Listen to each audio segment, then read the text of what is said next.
या मालिकेच्या आजच्या भागात आपण पाहणार आहोत दुर्गा, सरू आणि लक्ष्मी डिनरची तयारी करत असतात आणि त्यावेळी दुर्गा किचनमधील स्टाफला सांगत असते की उद्या आपल्याकडे गेस्ट येणार आहेत, त्यामुळे उद्या सगळं काही व्यवस्थित व्हायला हवं.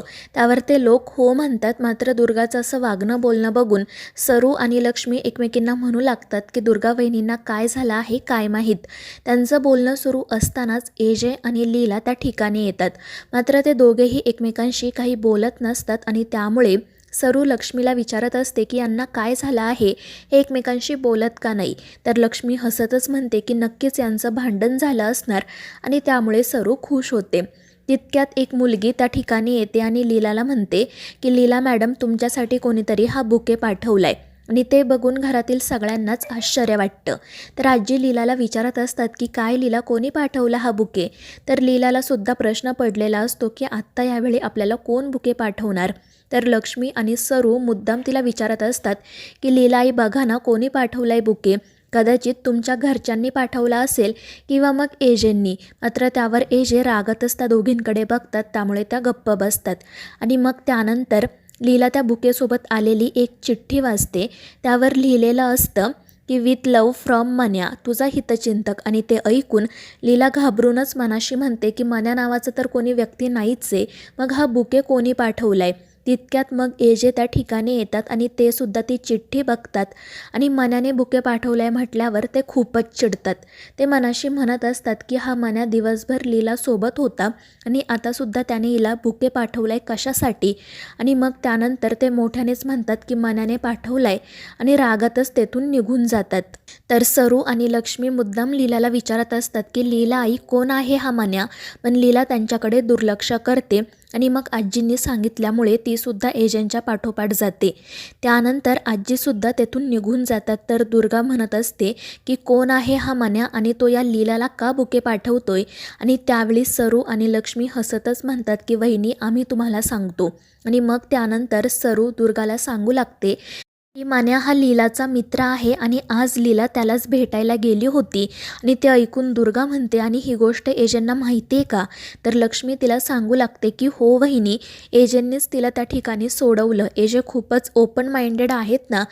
आणि ते ऐकून दुर्गा रागातच म्हणते की या मुलीने एजंटवर काय जादू केली आहे ना, काय माहीत. आणि तितक्यात लक्ष्मी हसतच म्हणते की वहिनी, आम्हाला या मन्याबद्दल आधीच समजलं होतं आणि म्हणूनच आम्ही या गोष्टीचा फायदा घ्यायचं ठरवलं. आत्ता लीलाला जो बुके आला आहे ना, तो आम्हीच दोघींनी पाठवला मुद्दाम त्या मन्याच्या नावाने, जेणेकरून त्या बुकेमुळे लीला आणि एजे यांच्यामध्ये भांडण व्हावं आणि ते दोघे असेच हळूहळू एकमेकांपासून दूर जावेत. आणि ते ऐकून दुर्गाला तर धक्काच बसतो. ती म्हणत असते की हे काय केलं तुम्ही आणि कशासाठी. जर आपण पुन्हा यात अडकलो ना, तर एजे आपल्या तिघींनाही शिक्षा करतील. पण त्या दोघी दुर्गाला सांगू लागतात की वहिनी, असं काही होणार नाही, आम्ही असं काही घडूच देणार नाही. त्यामुळे दुर्गा म्हणते की ठीक आहे, पण जे काही कराल ते व्यवस्थितपणे करा. दुसरीकडे एजे त्यांच्या खोलीत पुस्तक वाचत बसलेले असतात. तर लीला मुद्दाम आरशासमोर उभी राहून केस विंचरत असते. एजे तिच्याकडे रागातच बघत असतात. तर लीला मनाशी म्हणत असते की एजे, माहिती आहे मला, मी रोजच हे सगळं करते, मात्र तुम्हाला आज असं वाटत असणार की मी हे सगळं मुद्दाम आजच करते ते. तर एजेसुद्धा मनाशी म्हणत असतात की रात्री झोपताना केस कोण विंचरतं, हे लीला सगळं का करते ना, काय माहीत. आणि मग त्यानंतर लीला मुद्दाम एजेंजवळ जाऊन बसते आणि म्हणते की आज ना मी लवकर झोपणार आहे, कारण उद्या सकाळी मला. आणि त्यावेळी एजेसुद्धा म्हणतात की माहिती आहे मला, उद्या तुला त्या मन्याला भेटायला जायचं आहे ते. आणि त्यावर लीला म्हणते की हो एजे, तुम्हाला कसं कळलं. आणि मग ती मुद्दाम असं म्हणू लागते की मला ना खूप दिवसांपासून पाणीपुरी खायची होती आणि मला पाणीपुरी खायची आहे हे कळाल्यावर मन्या ही माझी इच्छा नक्कीच पूर्ण करेल. उद्या आम्ही दोघेजण मस्त पाणीपुरी खायला जाणार आहोत, त्यामुळे आता मी पटकन झोपते. आणि ते ऐकून एजे तर अजूनच चिडतात. तितक्यात मग लीलाला आजींचा कॉल येतो. मात्र ती एजंटना असं दाखवत असते की जणू काही मन्याचाच कॉल आला आहे. तर आजी तिला विचारत असतात की लीला, हा सगळा काय प्रकार आहे, तो बुके नक्की कोणी पाठवलाय. मात्र एजंटसमोर लीलाला काही बोलता येत नाही. फक्त ती असं म्हणत असते की मी सुद्धा तोच विचार करत होते, किती छान आहे तो बुके, मला खरंच खूप आवडला. आपण उद्या पाणीपुरी खायला जाऊयात ना, तेव्हा बोलूयाच या विषयावर. आणि मग ती फोन ठेवून देते. तर आजीसुद्धा हसत असतात. त्यानंतर लीला एजंटशी बोलायला जाते, पण ते काही ऐकून न घेता रागातच तेथून जाण्यासाठी निघतात आणि मनाशी म्हणत असतात की हे काय चाललंय लीलाचं, तिचे हट्ट पुरवायला मी नाही आहे का, ही त्या मनाला सगळं का सांगते काय माहीत. तर लीलाला समजत असतं की एजंटच्या मनात नेमकं काय सुरू आहे आणि त्यामुळे ती हसत असते. दुसऱ्या दिवशी सकाळी एजे विश्वाला पाणीपुरीची सगळी तयारी करून ठेवायला सांगतात.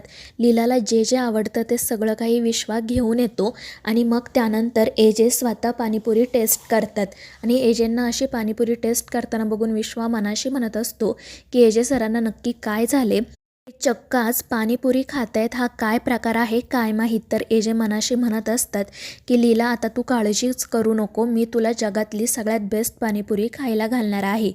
त्यानंतर रेवतीच्या घरचे येणार असतात म्हणून दुर्गा सगळी तयारी करत असते. त्यानंतर ती विराजला तिने त्याला जी कामं सांगितली होती ती पूर्ण झालीत की नाही ते विचारते. त्यावर तो म्हणतो की हो वहिनी, तुम्ही काही काळजी करू नका, मी सगळी कामं पूर्ण केली आहेत. मात्र त्यावेळी लक्ष्मी आणि सरू एकमेकींना म्हणत असतात की दुर्गा वहिनी अशा का वागतायत काय माहीत. त्या लीलाने एजंटवर जादू केली आणि तिच्या बहिणीने दुर्गा वहिनींवर.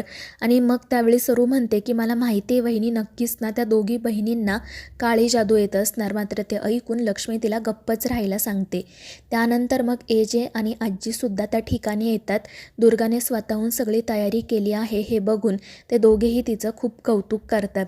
तर दुर्गा म्हणत असते की आधी माझा त्यांच्या लग्नाला विरोध होता, पण नंतर मला कळलं की त्यांचं एकमेकांवर खरं प्रेम आहे आणि खरं प्रेम आहे म्हटल्यावर ते संसारसुद्धा सुखाचा करतीलच ना, म्हणून मग मी लग्नाला होकार दिला. आणि ते ऐकून आजींना तिचं खूप कौतुक वाटतं.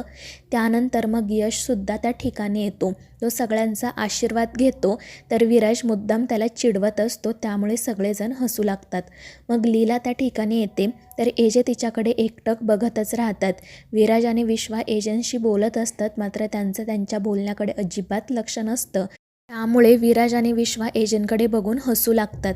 त्यानंतर मग लीला यशला म्हणत असते की आता तुझं आणि रेवूचं लग्न झालं ना की तुम्ही मला छान पार्टी द्या. त्यावर यश म्हणतो की हो वहिनी, आणि फक्त तुला नाही तर एजेंनासुद्धा, कारण फक्त तुम्हा दोघांमुळे आमचं लग्न शक्य झालं. आणि त्यावर एजे म्हणतात की काही हरकत नाही यश. तितक्यात मग रेवती आणि लीलाचे आईबाबासुद्धा त्या ठिकाणी येतात. मात्र यशला असं वाटत असतं की विराज मुद्दाम म्हणतोय रेवती आली, पण जेव्हा तो रेवतीला बघतो तेव्हा तो खूप खुश होतो. त्यानंतर मग ते तिघेजण घरात येतात. रेवती सगळ्यांचा आशीर्वाद घेते आणि मग त्यानंतर ते लग्नाची बोलणी करण्यासाठी बसतात. मात्र त्यावेळी एजे लीलाला म्हणतात की थांब लीला, तू बसू नको. त्यामुळे मग सगळेच जण तिच्याकडे बघू लागतात. नेमकं काय घडले कोणालाही कळत नाही. तर मित्रांनो, या मालिकेच्या पुढील भागांच्या अपडेटसाठी आपल्या चॅनेलला सबस्क्राईब करा.